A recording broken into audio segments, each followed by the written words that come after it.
Minggu 23 Juni menjadi hari terakhir bagi Nurhayatun melihat suaminya M. Yusuf. Seperti biasanya, sang suami pamit pergi masuk ke dalam kebun sawit. Suaminya, M. Yusuf, adalah centeng kebun sawit PT SPS 2 Nagan Raya. Namun, sore menjelang maghrib, tetangganya datang ke rumah, mengabarin jika suaminya sudah meninggal di puskesmas desa. Tubuh Nurhayatun pun seketika lemas terduduk, antara percaya dan tak percaya jika suaminya sudah meninggal. Belum hilang lagi keterkejutannya. Dari tetangganya itu dia mengetahui jika M. Yusuf meninggal karena dibunuh. Dari hasil pemeriksaan medis didapatin ada 2 luka tusuk di pinggang sebelah kiri dan dada sebelah kiri, serta bekas cekikan leher. Setelah pemeriksaan medis, jenazah Yusuf pun dipulangkan.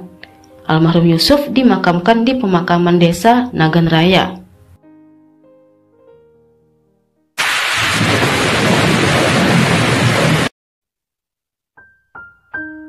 Menurut cerita Kausar selaku saksi yang pertama kali menemukan Yusuf, sore itu sekitaran jam 4, dia pergi menaiki motornya.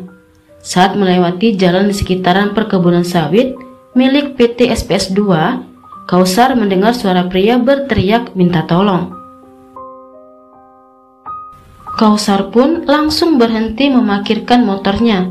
Saat itu dia melihat ada pria berbaju merah tengah lari. Kausar kemudian berjalan lebih dekat. Di sana dia menemukan seorang pria merintih kesakitan, terlentang dengan dada yang bersimbah darah. Pria itu meminta tolong padanya. Kausar bergegas memanggil warga.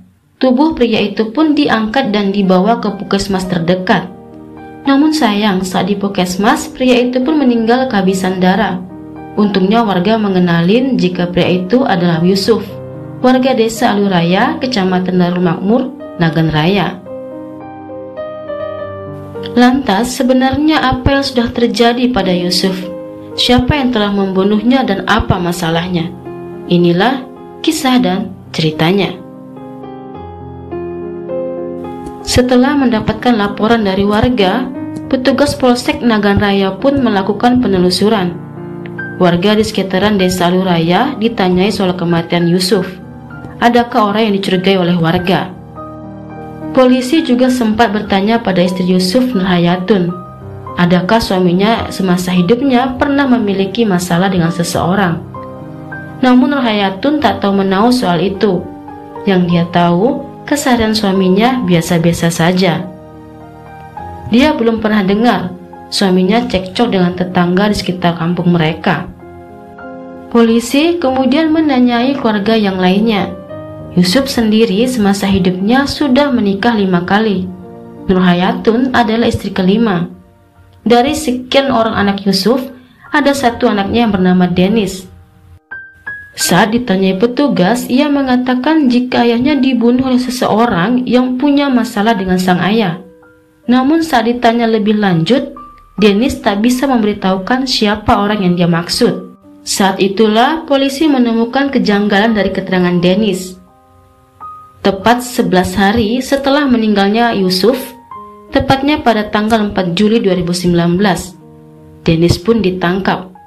Sang anak ditetapkan sebagai tersangka pembunuh ayah kandungnya.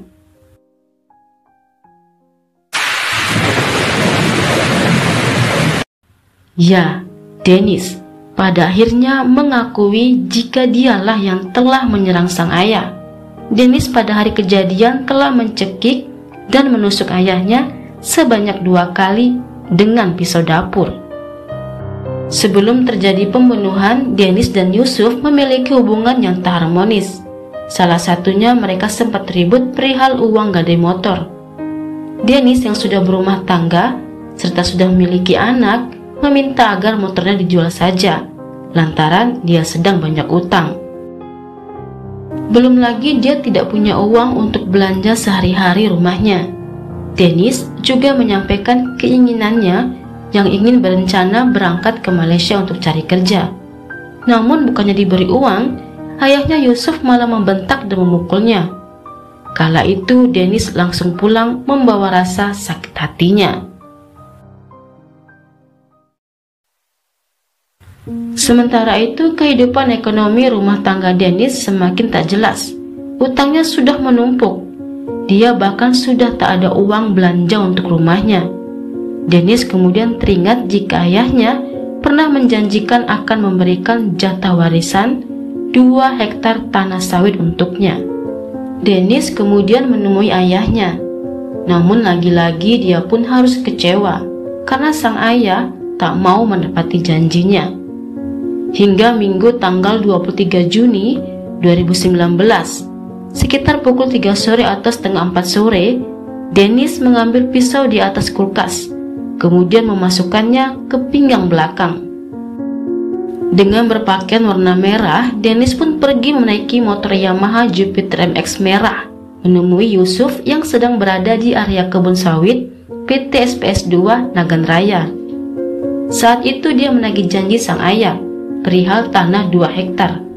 Dennis ingin menjualnya, namun Yusuf lagi-lagi membentak dan berkata tidak ada tanah untuk Dennis. Dennis yang memang sudah lama sakit hati dengan ayahnya langsung mendekap leher ayahnya, lalu mengambil pisau yang dipinggang.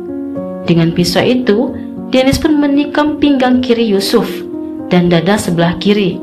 Setelahnya, Yusuf pun langsung tumbang.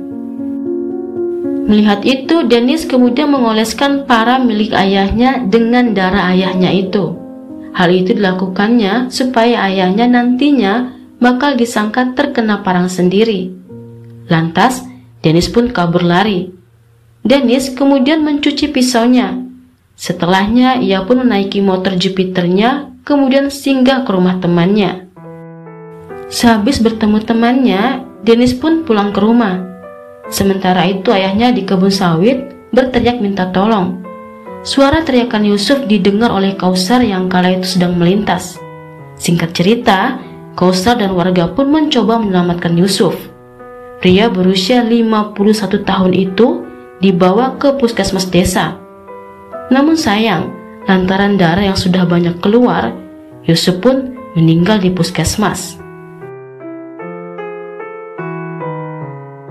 Nur Hayatun tak tahu harus berkata apa saat tahu jika suaminya ternyata dibunuh anaknya sendiri.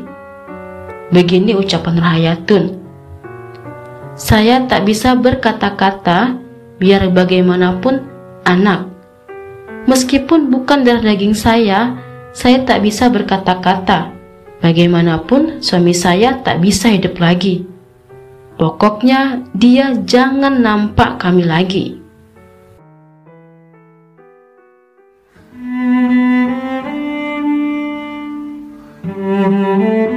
Kini, Dennis dari dalam jeruji besi kamarnya hanya bisa menyesali apa yang sudah ia lakukan. Dennis juga minta maaf kepada istri dan anak-anaknya, serta Dennis minta maaf kepada adik-adiknya yang masih kecil-kecil.